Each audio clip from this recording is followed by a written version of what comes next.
Carl Sagan, físico norteamericano de la NASA, fallecido en 1996, era ateo y se hizo famoso por su serie televisiva Cosmos, donde hablaba de que la ciencia había nacido, cuando los hombres empezaron a librarse de las ideas religiosas supersticiosas. La historia de la ciencia es, para él, la historia de la lucha continua, entre la ciencia y los prejuicios socio-religiosos.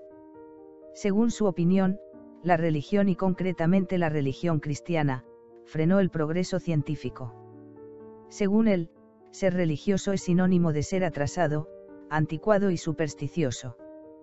Lo malo es que en muchos colegios y universidades, los profesores ateos o agnósticos están convencidos de que la ciencia y la fe son enemigos, y así lo enseñan a sus alumnos.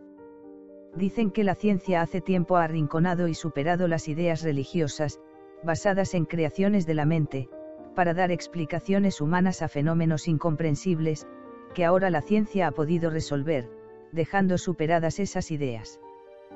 Pero preguntémonos, si será eso cierto. Preguntémonos, ¿por qué entonces hay grandes científicos que son creyentes?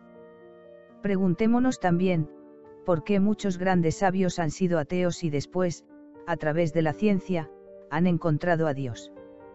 Francis Collins es un genetista norteamericano, uno de los científicos más brillantes de la actualidad, que ha sido el jefe del proyecto Genoma Humano durante más de 10 años, y lo ha llevado a su culminación. El año 2005, presentó el proyecto ante el mundo junto con el presidente Clinton, y dijo: "Este es un día feliz para el mundo. Me llena de humildad y sobrecogimiento el darme cuenta, de que hemos echado el primer vistazo a nuestro propio libro de instrucciones, que previamente solo Dios conocía. Para mí, la experiencia de secuenciar el genoma humano, y de revelar el más notable de todos los textos era, a la vez, un asombroso logro científico, y una ocasión para orar. La ciencia es el único modo confiable, de entender el universo. Pero la ciencia, no tiene capacidad para responder preguntas tales como, ¿por qué el universo llegó a existir?, o preguntas como ¿cuál es el significado de la vida humana?, o preguntas como ¿qué sucede después de la muerte? Yo era agnóstico, alguien que sencillamente no sabe si Dios existe o no. Gradualmente, pasé del agnosticismo al ateísmo. Me sentía muy cómodo, al desafiar las creencias espirituales, de cualquiera que las mencionara en mi presencia, y descartaba tales perspectivas, como sentimentalismo y supersticiones pasadas de moda. Estudié medicina. Algo que me impactó profundamente, en mis conversaciones, junto a los lechos de las buenas gentes de Carolina del Norte, era el aspecto espiritual.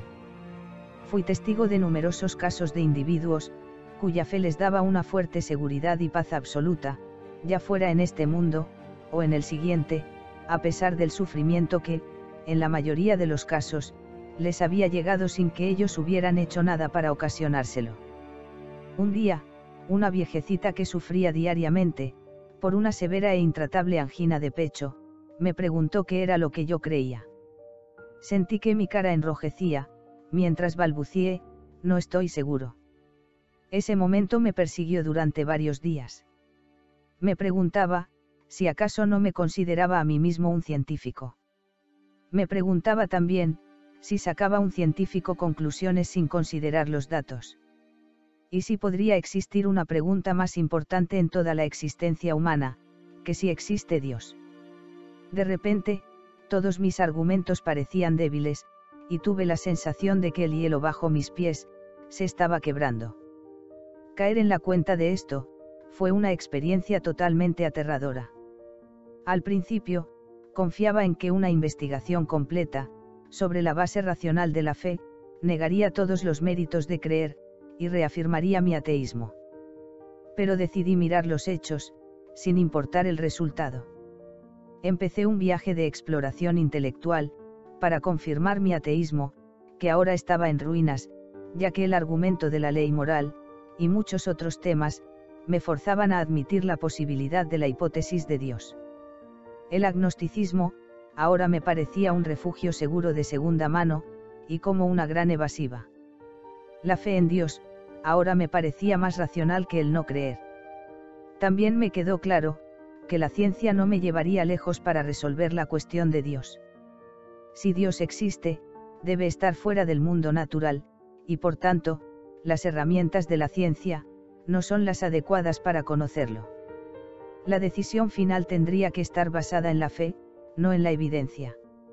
Así, aún acosado por las incertidumbres del camino por el que me había iniciado, tenía que admitir que había llegado al umbral de aceptar la posibilidad de una visión espiritual del mundo, incluyendo la existencia de Dios. Durante el primer año, en que llegué a aceptar la existencia de Dios, me vi atacado por dudas en todas direcciones.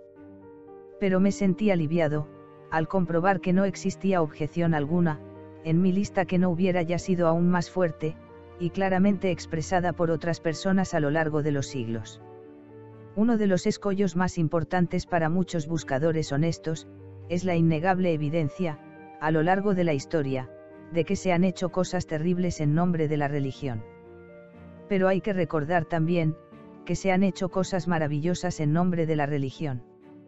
La Iglesia, y hablo en general, sin hablar de una religión concreta, ha jugado un papel importante en el respaldo de la justicia, y de la benevolencia. La Iglesia está hecha de gente caída.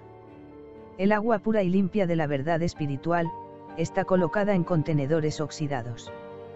Por eso, hay que mirar más allá de la conducta de los seres humanos, pecadores, para encontrar la verdad. Por eso pregunto, si condenaríamos a un roble, porque su madera se ha usado para fabricar arietes. O si culparíamos al aire por permitir que las mentiras viajen a través de él. Por otra parte, reconozcamos que gran parte de nuestro sufrimiento y el de nuestro prójimo, es causado por lo que nos hacemos entre nosotros. Es la humanidad, no Dios, la que ha inventado cuchillos, flechas, armas, bombas y toda clase de instrumentos de tortura. La tragedia de un niño atropellado por un conductor ebrio, o de un hombre inocente que muere en el campo de batalla, difícilmente se pueden atribuir a Dios. Entonces pregunto si debería Dios restringir nuestra libertad, para evitar esa clase de conducta maléfica. Conozco a una joven estudiante universitaria, que vivía sola durante unas vacaciones de verano, mientras realizaba investigaciones, preparándose para una carrera como médico. Al despertar una noche, descubrió que un hombre había entrado en su departamento. Colocándole un cuchillo en la garganta, el intruso ignoró sus súplicas, le vendó los ojos y abusó de ella. La dejó devastada, tanto como para revivir esa experiencia una y otra vez, durante muchos años. El agresor nunca fue capturado. Esa joven era mi hija. Nunca fue la maldad pura, tan evidente para mí como esa noche, y nunca deseé con más pasión que Dios hubiera intervenido de alguna manera, para detener ese horrible crimen. Me preguntaba, ¿por qué no hizo que al agresor le hubiera partido un rayo, o hubiera tenido al menos un cargo de conciencia? Me preguntaba, ¿por qué no colocó un escudo invisible alrededor de mi hija para protegerla? En raras ocasiones, Dios realiza milagros.